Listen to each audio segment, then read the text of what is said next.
43, 42, 41. And the Eagles will snap it again. 33 seconds to go. And Pickett will take the football and take the knee. And that's going to round it up.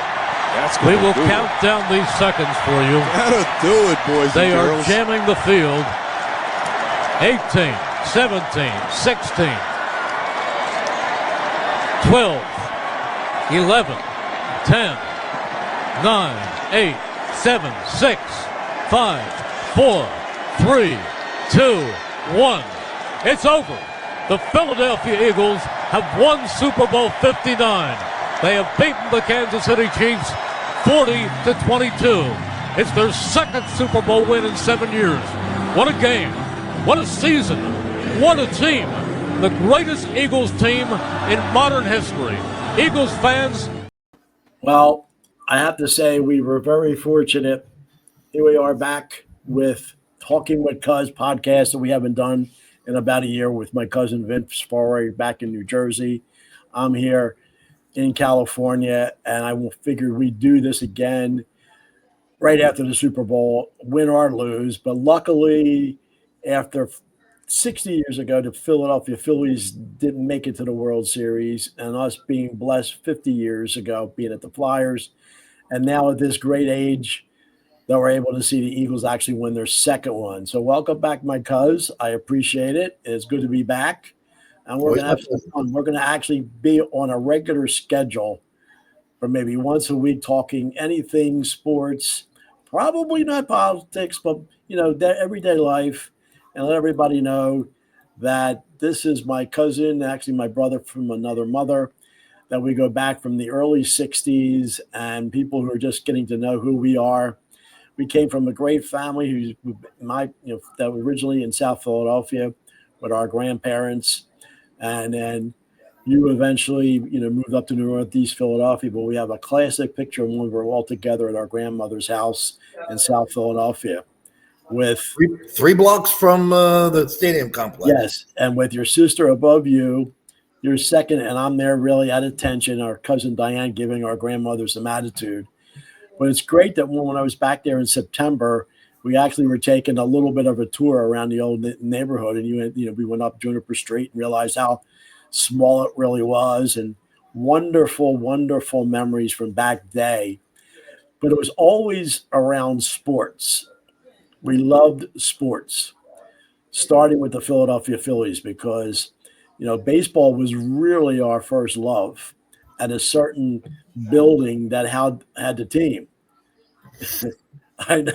What a ball. Now that picture is 70 because center field's been moved in.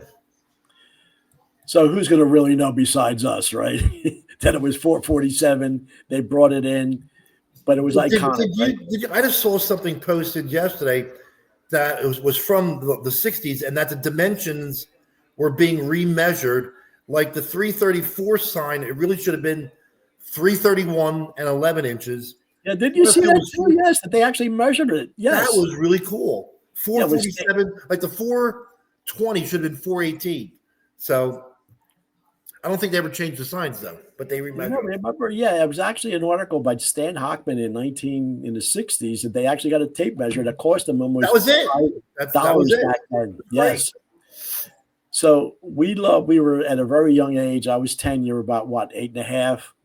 And that 64 season that we actually went to games. That was the iconic yearbook. And you were really with me through a podcast with a certain person that had the 64 Phillies that we actually was a good one. We got a lot of reviews from that about that demise from that. It was kind of cool. And anybody who went to see it, we actually have it up on my YouTube page. It's down there. Vince was there, and it's actually there with the 1974 Flyers with our dear friend Sam Carchuti.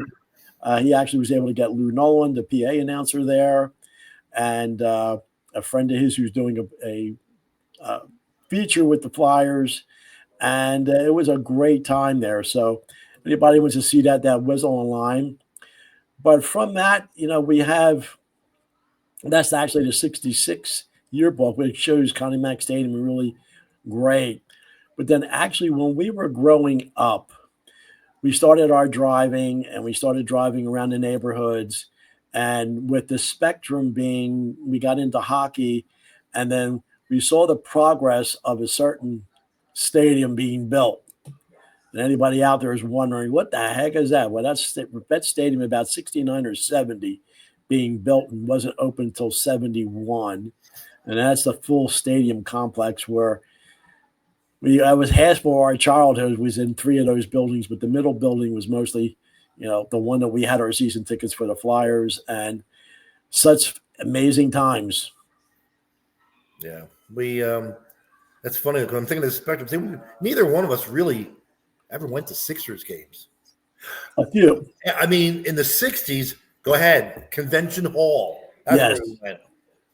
With our dear friend Uncle Alan, we used to have tickets. I think I went to 2 games at the Spectrum. Well, yeah, but and weren't they doubleheaders? It was like Seattle against the Knicks and the Sixers against somebody, and that's when we saw the corn and the horn guy, at the Spectrum with us. Other than when we worked in 1985 at the Spectrum, the only other game I ever saw, a Sixer game, I think it was 72. Jax Ramsey was the coach. Coach Ramsey. But having hockey being, we used to say it was our God. We loved it so much. We had our season tickets, and we were fortunate enough to be at the Spectrum when they won the Cup, May 19th, 1974, and we'll probably relive. I don't know if we're going to do another one this May for their 50th for the 75 one, but we'll talk about that down the road. But hockey in Philadelphia got really very excited, and everybody wanted to be a hockey player. Everybody had their sticks and nets throughout and then here we are. We're like in our late teens, early 20s, thinking that we could do this, and here we are.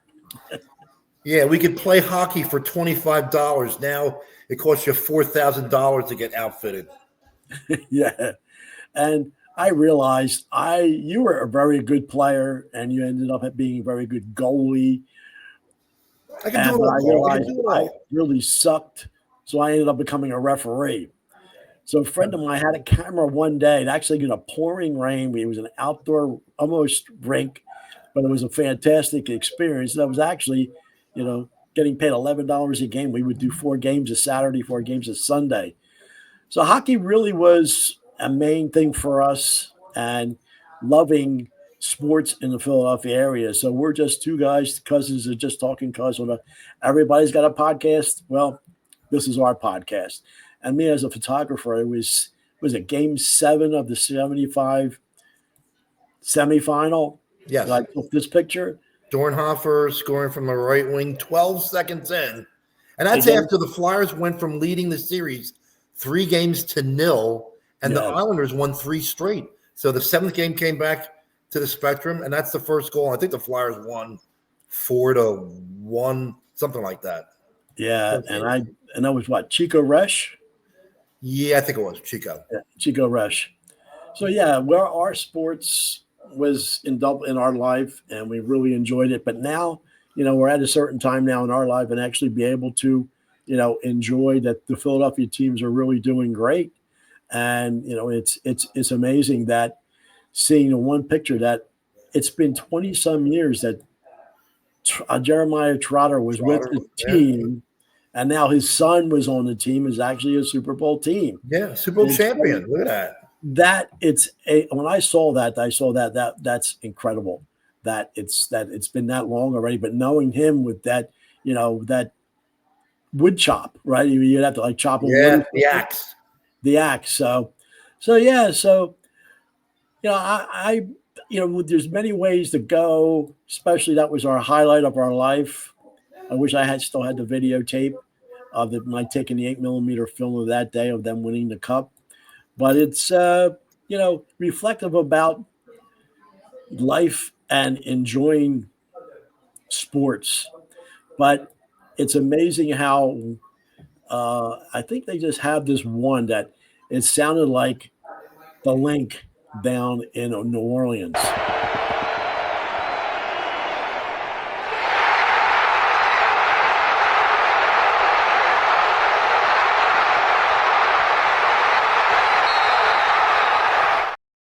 Somebody said that the ticket sales, Philadelphia area fans bought 15% of the available tickets. Kansas City bought 8% of available tickets.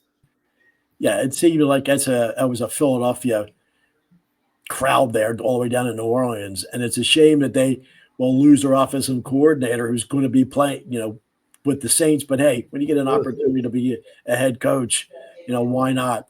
So we both have our Eagles sweatshirts on. We'll probably the last time we'll wear this until next season, and just celebrating that. So, Cuz, what do you want to, angle do you want to talk about? Because we could go many different angles, our lives, I have one here. I figured, do I still have it up here or not? Let me just see. That you were the best man in my wedding. I don't know if I have that picture or not. I don't know. Maybe if we really should show it. I don't know if you want to put that, because once again, everybody's going to see that I'm way more handsome than you. Handsome, yes. Oh, well. I got drunk. Yep. I drank that Galliano. Never had that before, down the basement between the ceremony and the reception. Ooh. I know. But that was interesting. But there's a lot of things about the city of Philadelphia that people just take for granted. And there's a certain bridge and certain highway that we realized wasn't even completed back in our day. Oh, 95. And it's interesting that they ended up having the Eagles coming out of the NovaCare set going over that bridge to go to the airport. So this is 6970, that going up. And so we're old enough to remember half of the highway system wasn't even built. Some of all the other stuff that hasn't been built. So it's a very unique perspective of where we're at. But when I was back in Florida, I was great that they had a place like this in Florida. I wish we had this out here in California, with the food. Is that pork roll cooked? I don't know. Yeah, and then there's the whole Philadelphia food group. There it is. There it is. So we ended up talking about Met Stadium and all the events that were there. That was actually an Eagles game, probably in the 80s, because they do have the big Tron there.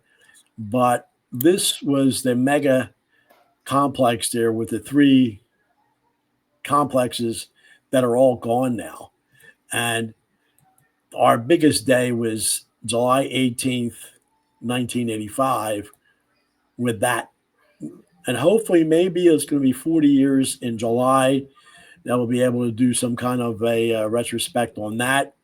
But I'll need a lot of help with that. But then let's get Bob Geldof. Wouldn't that be something? Phil Collins, Hopkins, whatever, But I wasn't there. But you said you were here with your dad with this event. Phillies doubleheader against Montreal. People who don't know who that was. That's the great Wallenda, Carl Wallenda. And I think he did it twice in the back-to-back years. He went from foul pole to foul pole. And I think this game, we were in the right field seats, which would be off to the right. And there is no safety net. So if he had a bad breeze, that could have been a pretty ugly sight. But, yep, Carl Wallenda. And he still couldn't get a sellout for that game. It could have been a problem, but thank God he didn't. He did eventually pass by, not making it somewhere. Puerto Rico.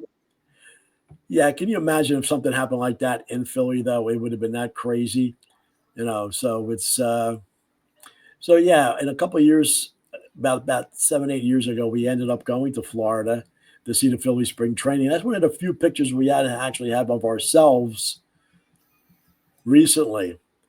But then, if I could just pull the one up, that 20-some years ago, 25 years ago, way ahead of its time, we were a part of the thing called Sports Max. That's Eugene Levy on the right. Yes. And actually, they were in Voorhees, New Jersey. There was an office space, and it was actually computers. And we would actually they would pay us. What we pay? We would get about $18 a session. And we would talk about sports, not knowing if anybody's watching anywhere. Well, we did talk for almost 2 hours, didn't we? And here we Yeah, are. we talked about the Daytona 500, which is next this Sunday. So remember that we talked about restrictor plates. I never knew what a restrictor plate was in my life. And it's ironic that if we had this technology 25 years ago, we would be our own stars. But hey, I'm not complaining. It's not bad. And then really my friend Anthony Santinelli was supposed to be a part of it. And somehow he couldn't make it. He said, "Nah, you could go do it." You know, he was doing it. Then I called you. You thought about what? Vineland? No, Voorhees. Remember when we did the radio thing in Vineland? Oh, God, yes. Oh, my God. Around the same time. So now, you know, with this technology, with this being on YouTube and our Facebook page, hey, maybe we could get a little following. Everybody's doing it nowadays. And maybe we could get a little bit of an audience out there. So, you know, down the road, we could be talking about certain things and we can maybe bring somebody else on here. Maybe we could get Sam back in here and talk about stuff. But I just do want to thank you when I came back in September for really helping out, you know, going to see Russell and having that whole, you know, interview, because I don't know about you, Vin, but I would kind of hit it. I was scared to death because here's a prominent man I'm going to go meet for the first time, and I didn't want to really screw up. But I think all in all went very, very well. I'm glad he was able to be very hospitable. We were signing the books, and a couple of the podcasts that we have done, the last one I did with him before the holidays with Ray Dinger was very, very great. So I want to just give kudos to you for thanking you for helping me all get it through that time. I think it was kind of cool with you too, just being there, you know, just seeing all his memorabilia and everything. So that was fun. That was, you know, I knew a lot about Russell Peltz, and again, I went to the Blue Horizon on Broad Street back in the '90s in its heyday when they had USA Network. So, but the guy, I remember him when he was a kid. He was a teenager promoting fights, and he's in his 70s now, almost 80. Still he's retired kind of, but boy, he's had his fingerprint for 50, yes, 60 years. And I'm going to show this, and hopefully the next one we do with him, I mentioned that when you stayed in a car, but we went over to the Blue Horizon, and he was lamenting. I don't think you ever saw this video, but I'm just going to show it. Shaking your head. It's sad. They should have never let, the city had no right to let this happen. This should have been, it still could have been used. They just would have had to fix it up. It should have been preserved as a historical site. 1314 North Broad. Well, maybe they should have a petition to have something out here, or even. Yeah, so this was the entrance to the Orchid Ballroom. It sat about 300, but there was a Rathskeller nightclub with the neon lights below ground. We really could have made this into a hell of a place. What kind of money did they need to maybe turn this over? Nobody had the money to maybe, because they put the money into the Met. Why couldn't they put it in here? The money, they got $2 million at one point, and they didn't really do anything with the building. They fixed up their offices. I don't know what happened to the building, to the money. That was after I'd left. Yeah. But you could have renovated this place for about 3 or 4 million, max. Right. Because we had a couple surveys done while we were still here.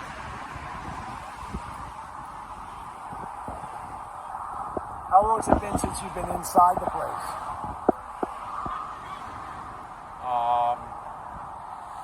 I came back for 3 shows in 2009. So that would have been the last time I was in here. I left in 01, came back in 04 for 1 show and 3 shows in 09. And then what's it, 15 years? 15 years since I've been inside. Wow. And they were closed down like a year later. The city shut them down. Payment of taxes, code violations, everything. The normal stuff. Well, it is sad. Hopefully someday that they might be able to put a little plaque out here or something, you know, in the commemoration of what the history was for this building. So, and hey, when you see Dusty, tell him I said kiss my ass. I never liked that. Well, I know you were in a car. I don't know if you ever saw that, but I know I wish I I saw was that. Yeah. at the Blue Horizon. I know it's an amazing and iconic location. I've been to just about every location in Philadelphia or any sporting events, but I did not go there. Nothing. There it is. Nothing compares to it. You have 3,000 seats, and the upper deck. You're no more. Look at those sides. You're no more than 10 feet from the ring. You walk into the venue, and all I remember is you could buy two things there: Schlitz beer and a hot sausage. That's it. And you would bet. I went with three guys, and you'd bet. Most of the fights were 3-round fights. You bet $1 who would win the round. But it's the best venue to watch a boxing match in the world. And finally, when we got his book and understood how he ended up getting the title for the book, is that we understood how he ended up paying the fighters. And some of the fighters, I'm going to plug. If you see this, Russell, I'm plugging your book. I hope you're over 2,000 now after the holiday. But it says $30 and a cut eye. It shows you what boxing was really like on the lower level, that they were maybe making $50 for a 4-rounder. And then after expenses, this and that, and taxes, they got only $30 and a cut eye. It's kind of like when you saw Rocky, the first movie, Spider Rico against, okay, winner share, you get $65, 15 for this, 10 for the this and that. You're cut $39. I think Spider Rico got $17. Yeah. So, that's the one sport I really I only saw it once in Atlantic City. I never saw it at the Spectrum or the Blue Horizon where you did, where I ended up seeing every other sport. That I saw somewhere that there was a program for the Wings lacrosse game that we went to see him quite a few times, but we ended up actually seeing him the day after the Stanley Cup. Well, that night after the Cup. The night. The night of, yes. So, but I have to say one more time, I know it's 50 years now, but we were actually in the building. We did not hear this live, but this was really, we were very, very fortunate to actually be at a championship. Ladies and gentlemen, the Flyers are going to win the Stanley Cup! The Flyers win the Stanley Cup! The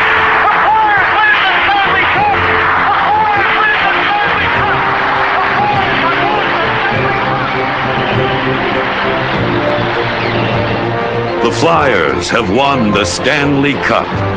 The words rang out like a cry of joy to a city starving for a champion.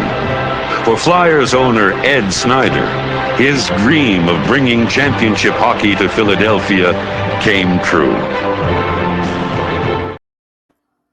Well, we really never really realized until as we got older how fortunate we were, because they only won it one other time on the road, but we were there 50 years ago, and we commemorated that with a really great podcast last May. And look how many fans, Flyer fans, weren't even born when the Flyers were used. And I feel like an idiot because I remember in the late 80s, I would talk to some Ranger fans, and I'd say to them, "Hey, when was the last year?" No, correct me. When was the last decade you guys won a cup? And that was in the 40s. So they won their cup in 94, and look at us now, 50 years later, and God, there ain't no cup on the horizon. So I should have kept my mouth shut. Well, and actually, to me, they're kind of almost irrelevant because once they took the Kate statue down, I really didn't care one way or the other. And I actually think they got the curse, no matter, even though they have Briere and Jonesy there is helping out. But being out here on the West Coast, sports is completely different. And, you have the Kings and the Ducks, and they're kind of mediocre. And they mostly everything is Rams and LeBron. And, I talked to people the other day. It's like they all think he's the GOAT. I said, no, you ever see Wilt Chamberlain in his prime? No, he's the number one. But then that's another time for different debate.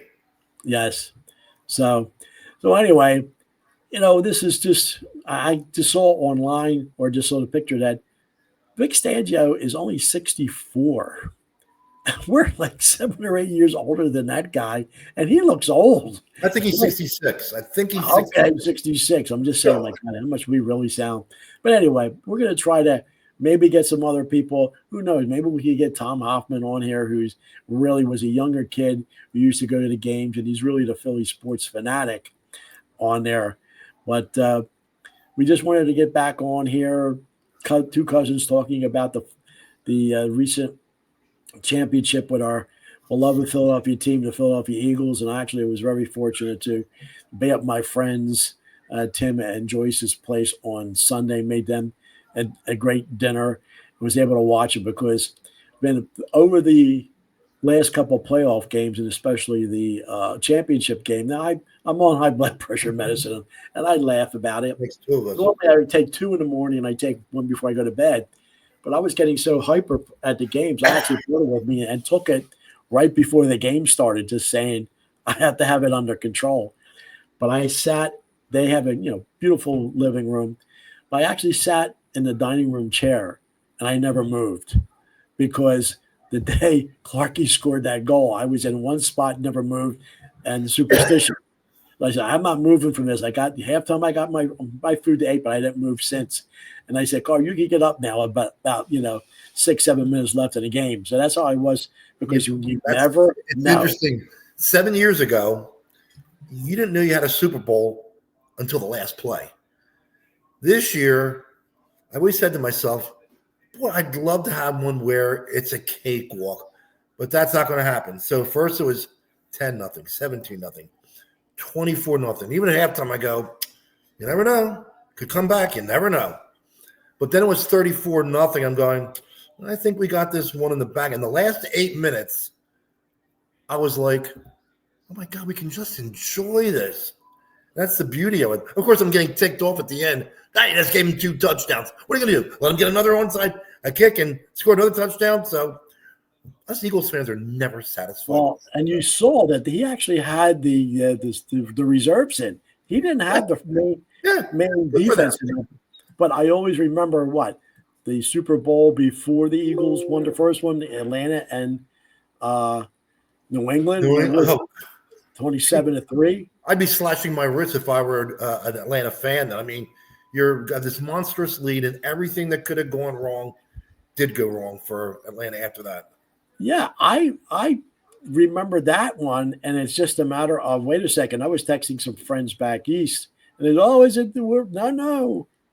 Not till there's 000s on there, because then look, Kansas City wasn't going to give up that long pass. No, they didn't have the number one secondary on there, but look, they made it competitive, and thank God the clock was. When was I texting you?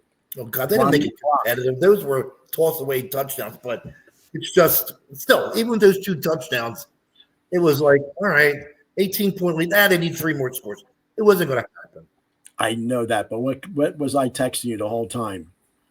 To run the clock, keep that clock. Run the ball, run the clock. I know.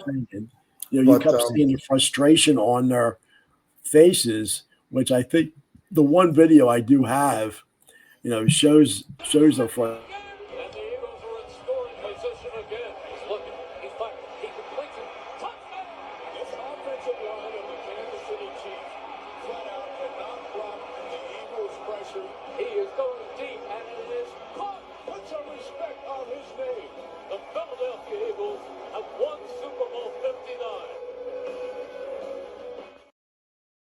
That's wonderful.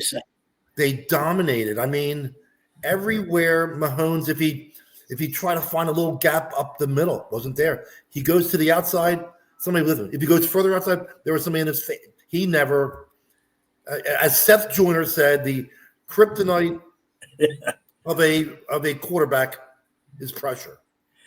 Well, we all remember that first Super Bowl with Denver playing Seattle. And Manning thinking, it's going to be easy pickings. But what did Seattle have? They had a defense just like that. They crushed them. And the Tampa Kansas City won, what Brady won, going back on it and showing that's what they did. They rushed for and they were able to dominate them. And that's and give.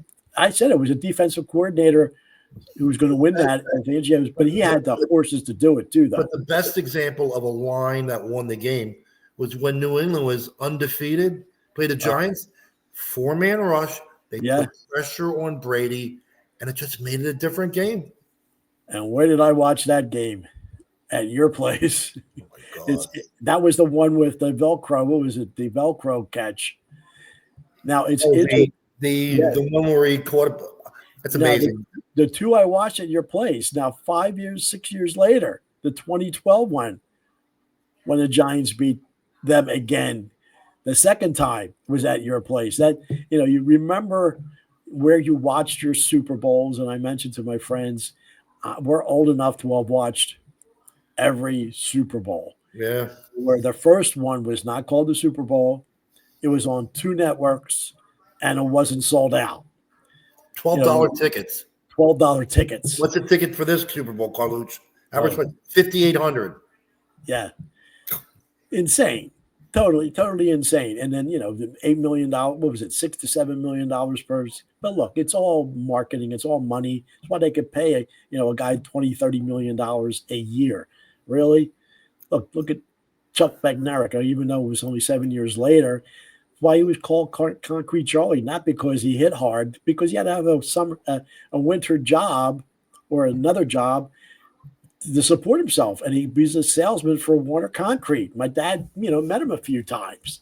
Not, so obviously it stuck, but not because, how he used to hit people, because he was a salesman for concrete. No, he hit people hard too, but he was. He knocked out Frank Gifford, so old enough to know that. But it's my dad was at that championship game in '60. Yep. Yeah, and Uncle Alan was on there too. He says they had to put newspaper. It was so cold they had to put newspapers in their shoes. They didn't have sneakers then. But then that one video I did show back for Bill Campbell, that when they're doing it, that Franklin Field didn't have any lights. It was a day after Christmas, December 26th.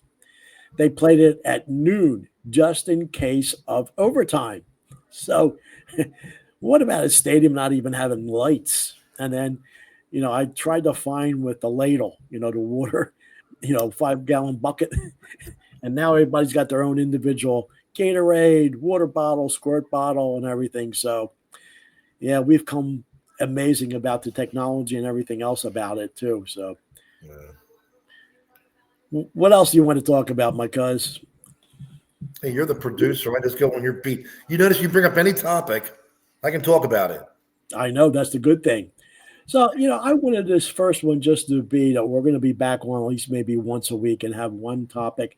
We thought we were going to be on maybe in November with, actually it wasn't even, it was the year before when we were talking with Cuz, the 60th year for the Kennedy assassination, but we could go through that and some other topics.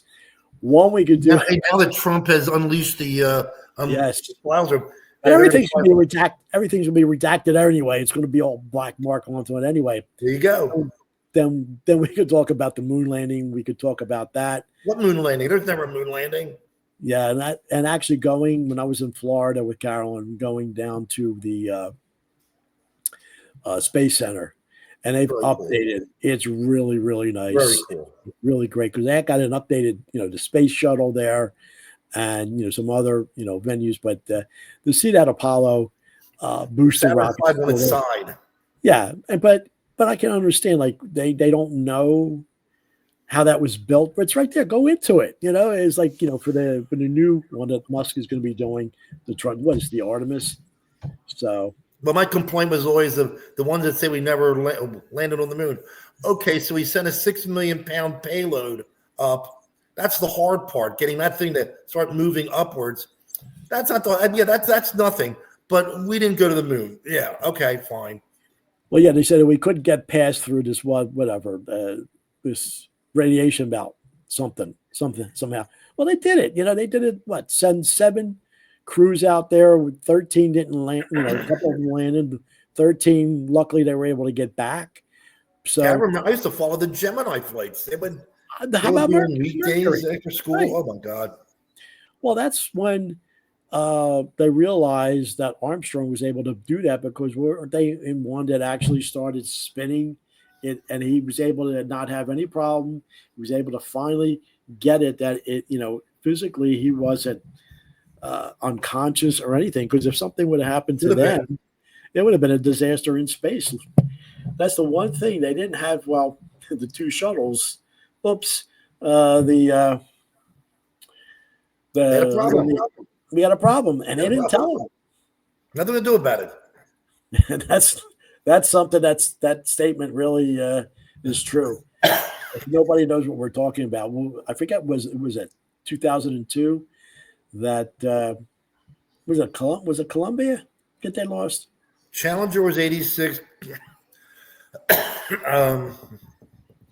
Was it Columbia or Endeavor?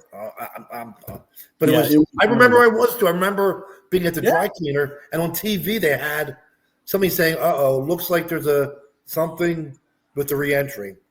Yeah. Sad. And just somehow they were peeling off. They weren't going to do it, and so how they were able to do that is just crazy. But there's other possibilities of what we could talk about as far as subject matter. Being who we are and at the age that we are so fortunate to have had the parents and the grandparents that we had and the life that we had, and through an era of phenomenal music, great sports, actually be able to listen to New York stations, watching New York sports at that time. And so we were engulfed in the whole thing. And to the point that you had a portable black and white TV in your TV, in your bedroom, and what famous thing you did, because there was no The tuner. And it came out. It finally came out. So we want to eventually, I'm going to see if I can start organizing some people I'm going to put out there about talking about that day. Because that's July 13th will be 40 years. And we had no idea what that day was going to be like. And we thought, well, we worked for Spectagar. It's going to be another show, not going to be an outside show and whatever. But we didn't realize how, monumental it ended up turning out. 5 o'clock in the morning. Yes. The parking lot just packed. It was the vet lot packed and rocking. So cool. And the night, didn't end? We didn't get out of there till 11? Midnight. At midnight. And actually, I have to thank you again. Well, you didn't work. I worked. You made money. What do we get? We got $4 an hour there. No. Weren't you one of the guys that was hustling money from people trying to come in? I was not at the gate. I wish. I only wish. But I realized that's how I ended up getting into the JFK with Gina to see YouTube. Slipped a guy at 20 and we both got in. That's before, barcodes and, scanners and all that stuff. Now you can't do that. Remember the guys at the vet used to climb the sides, the fence and try to get in on that second level there. So really different times, different ways. And, the vet, it was a dump but when we first went there, little sideshows that first time, the second day that it opened with the, we went there after a Chicago Blackhawk Sunday afternoon playoff game. Flyers lost 6-0. We went across the street. I think Roger Freed had hit a grand slam that day. They won 6-0 or 6-1. Yeah, that looks like opening day of April 71 because they had a sellout crowd there. That's why the parking lots. But we were there this following day. Gotcha. Yeah, so that's 54 years ago. So we are getting. We remember going again. We remember the year before when they were building the vet, and we would go from the Spectrum after the game and go and peer through the fence, and you could see the seats being put in. It was very. It was a lot higher. Yeah, we saw the progression of it from this stage to when it finally the whole girders and everything were up. And my father working construction, he actually said he worked 2 days down there for working that. But one little sidebar about unions and how things work.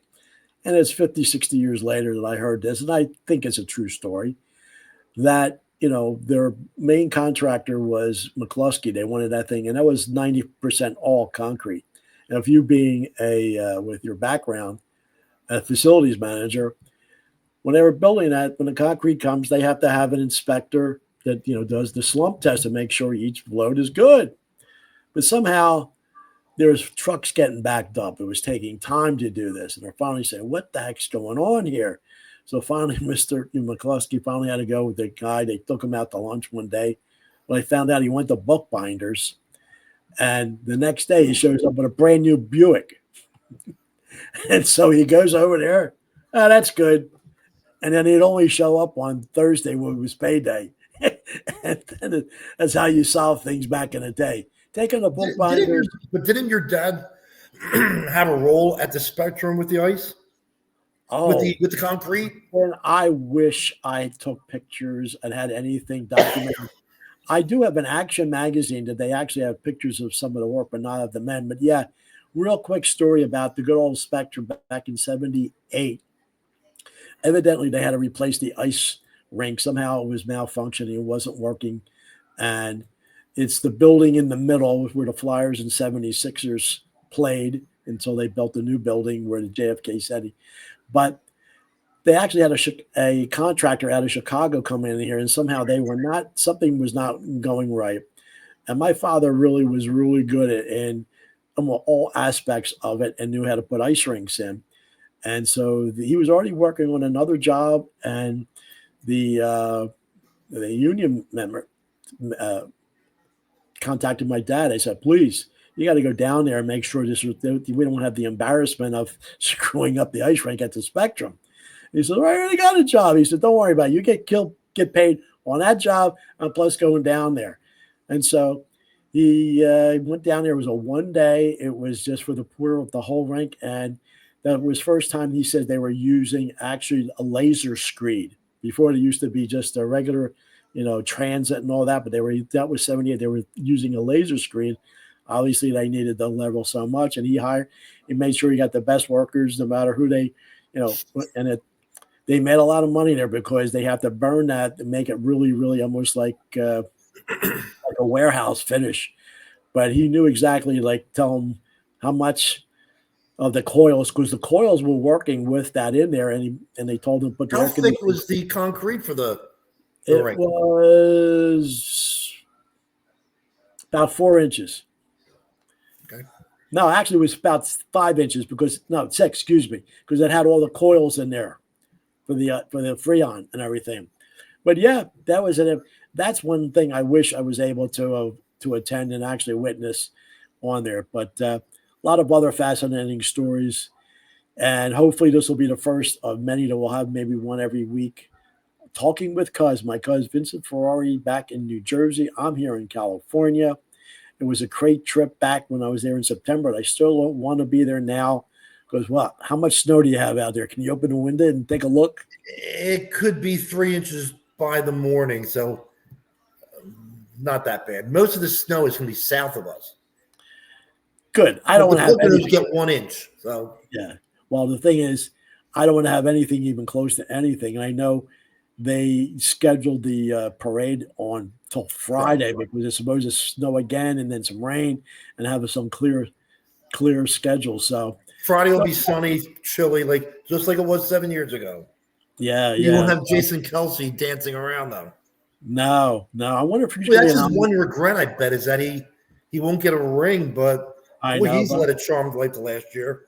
I'm sure he's doing very well. But to see his brother, that disappointment, and they booed Taylor, you could see the frustration on their faces and their anger that they couldn't believe what was happening to them, And they the term is an ass whooping. That was it. They were not gracious.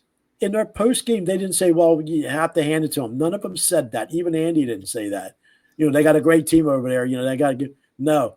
I got to do a better job like he was back in Philly. I got to do a better job. Well, hey, And I don't think they're going to make it to the Super Bowl next year. I think they realize their deficiency and showing maybe no AFC teams could actually be that good and that dominant against them, but we'll see. Well, usually the team that loses the Super Bowl has that the next year they're just not as good. Look at the Eagles when they won the 7 years ago. The next year they struggled. Well, it's great to have that they're Super Bowl champions. It'll be interesting that they have the core of their team still intact with good contracts.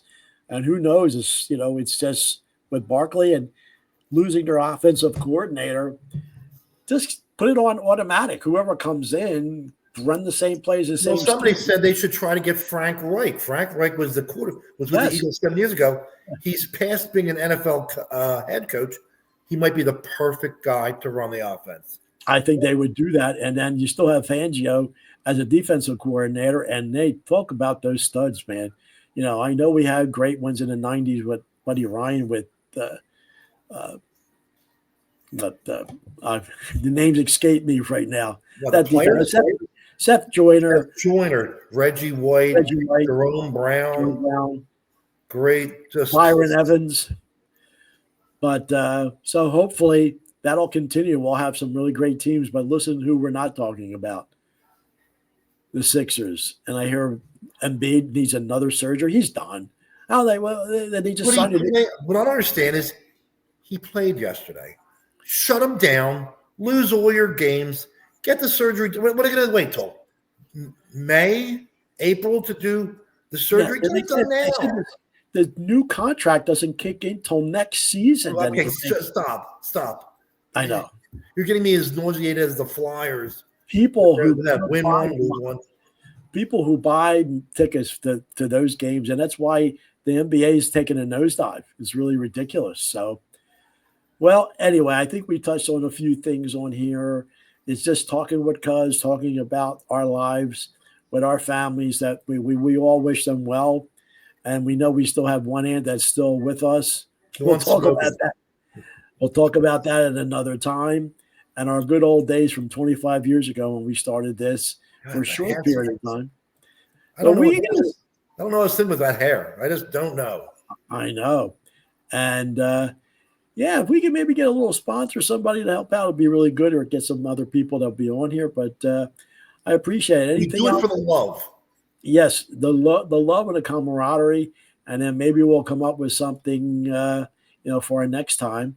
And anything in passing, my cuz. That's it. It's been fun doing this. Always a pleasure. Yes. Next time we will have maybe just regular generic shirts on, not our Eagles. We'll put these in stores till next year.